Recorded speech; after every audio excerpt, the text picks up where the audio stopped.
The Brain of Cthulhu can be a very difficult boss to defeat if you don't know how to do it properly. Luckily, this guide shows you the best way to beat the Brain of Cthulhu.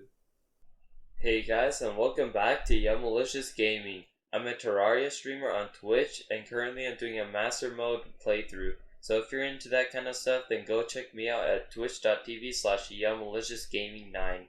Alright, so I'm going to be using ranged weapons and gear since that's the easiest way to beat the Brain of Cthulhu, but there's other ways to beat it using melee weapons and magic weapons and all that stuff, but it's a lot harder. So I'm just going to be sticking with the ranged weapons for this guide video. For weapons, you're going to need either a demon bow, a mini shock, or you could just use both. I use both in the fight.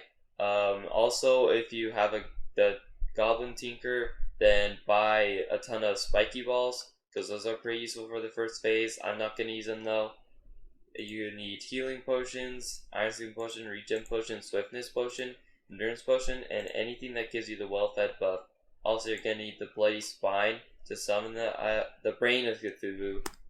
For armor, you're going to need either fossil armor or platinum armor. You want fossil if you want to do more damage, and you want platinum if you want more defense.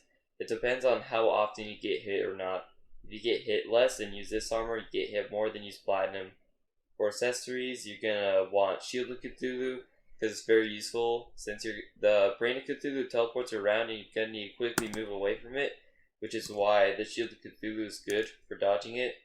You're going to need something that gives you jump boost. Generally, you want something that gives you a bigger one, like Rocket Boots or Sandstorm Bottle. So if you have a Cloud Bottle, then I would recommend getting something better. Also, you want some sort of Hermes boost to give you extra speed. Oh, and also, I almost forgot, make sure you have Jester arrows and then tungsten or silver bullets. These bullets can be made using musket bullets and a tungsten or a silver bar. For the arena, you want a big open area, which you sometimes get a smaller one. If you have a smaller one, then just get a ton of sticky bombs and throw them all around the edge, and it'll make the arena a lot bigger. And then for platforms, you just want to put them every 10 blocks or so.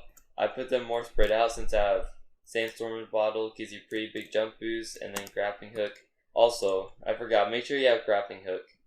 Generally, you want to have at least like 5 platforms. I have 4 since I'm fine with 4, I still beat him, so I don't really feel the need to change it.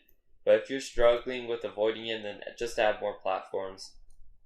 You also want to block off the tunnel so that no extra enemies come in, so I can just fight the Brain of Cthulhu and not worry about anything else.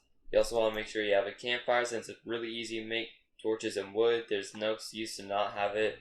Also, if you have extra hearts, you should have a heart lantern. Which reminds me, I forgot to talk about the health. Alright, so you want to make sure you have all 20 hearts. You should have enough by now.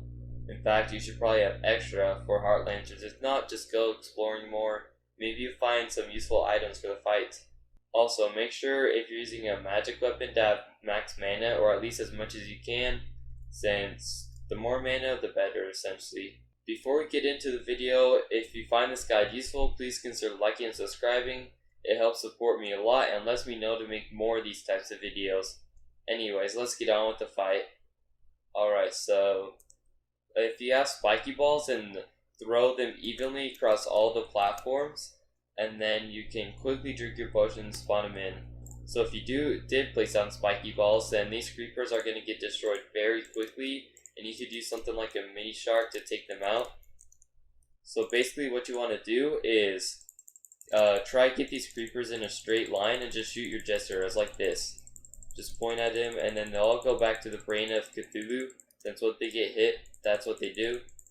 And it's a very good way of defeating the creepers, since Jester arrows have a ton of pierce and there's a ton of creepers. So also try avoid hitting them since they give you like status effects like blindness, poison, slowness, and they're quite annoying to deal with. So just shoot straight lines and then you're going to do tons of damage. And also make sure to keep track of where the Brain of Cthulhu is, because he'll teleport right near you like he did just there.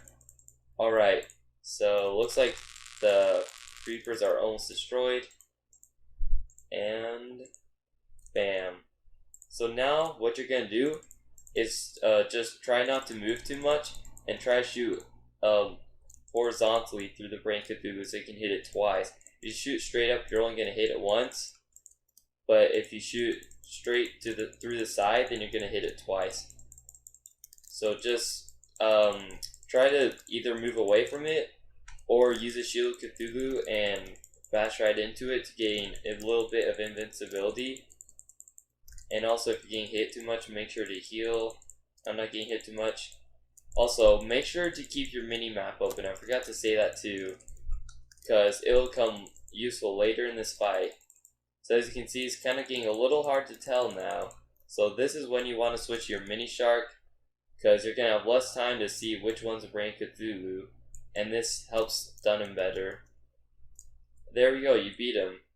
So what you can do with the mini-map is you can see where the real Brain of Cthulhu is, but I generally don't need it since I just able to tell which one's the brightest and then go off of that.